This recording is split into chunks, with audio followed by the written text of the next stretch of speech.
ఇక్కడ మీరు ప్లాట్ కొనాలి అంటే ఖచ్చితంగా మీరు తెలుసుకోవాల్సిన విషయం అక్కడ లీగాలిటీ పరంగా ఎలా ఉంది, అక్కడ అభివృద్ధి పరంగా రోడ్ కనెక్టివిటీ ఎట్లా ఉంది, అక్కడ ప్రాజెక్ట్ లో ప్లాట్ తీసుకుంటే మనకి అప్రిసియేషన్ ఎన్ని సంవత్సరాల్లో వస్తుంది, ఆ కంపెనీ యొక్క స్థితిగతులు ఏంటి, ఇంతకుముందు ఈ కంపెనీ ఎన్ని సంవత్సరాలు ఉంది, ఎంత విజయవంతంగా బిజినెస్ చేస్తుంది అనేది ముందు ముఖ్యంగా మీరు తెలుసుకోవాలి. తర్వాత మీరు అక్కడ నమ్మకం అనేది కుదిరిన తర్వాత మీరు ఖచ్చితంగా ప్లాట్ మీద పెట్టుబడి పెట్టడానికి ఒకసారి సైట్ విజిట్ చేసి డెసిషన్ తీసుకోండి. అంతేగాని పక్కింటి ఆయన రోజులు బాగోలేదనో, రియల్ ఎస్టేట్ పడిపోయిందనో, లేకపోతే రియల్ ఎస్టేట్ లో మోసాలు జరుగుతున్నాయనో ఇటువంటి మాటలన్నీ నమ్మి మీరు కనుక ఆగిపోతే రేపొద్దున మీరు అభివృద్ధి ఆగిపోతుంది. కాబట్టి ఈ రోజున మీరు మీకు నమ్మకం ఉన్న వ్యక్తితో వెళ్లి సైట్ విజిట్ చేసి ఒక ప్లాట్ అనేది బుక్ చేసుకోండి.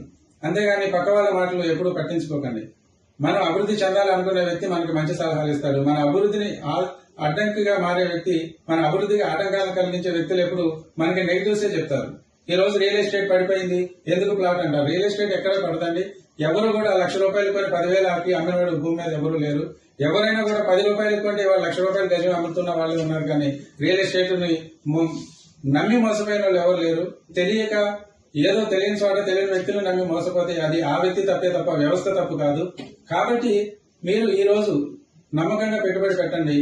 ఎప్పుడైనా కూడా మనం ఒక రియల్ ఎస్టేట్ కానీ, ఒక స్టాక్ మార్కెట్ లో కానీ ఎక్కడైనా సరే పెట్టుబడి అనేది ఆ యొక్క పరిస్థితులు అనుకూలంగా లేకుండా రేట్లు ఆగినప్పుడు మాత్రమే, మనం రేట్లు తగ్గినప్పుడు మాత్రమే దాంట్లో మనం పెట్టుబడి పెట్టుకోవాలి. వన్స్ రేట్లు పెరిగేటప్పుడు తెలివైన ఇన్వెస్టర్ ఎప్పుడైనా సరే రేట్లు తక్కువ ఉన్నప్పుడే తెలివిగల ఇన్వెస్టర్ ఎప్పుడు ఇన్వెస్ట్ చేస్తాడు. సో మీరందరూ కూడా ఇది పాటించండి. మీకు ఇంకేదైనా సందేహాలు ఉంటే నా నెంబరు ఇస్తున్నాను, దానికి మీరు కాల్ చేయొచ్చు. Thank you.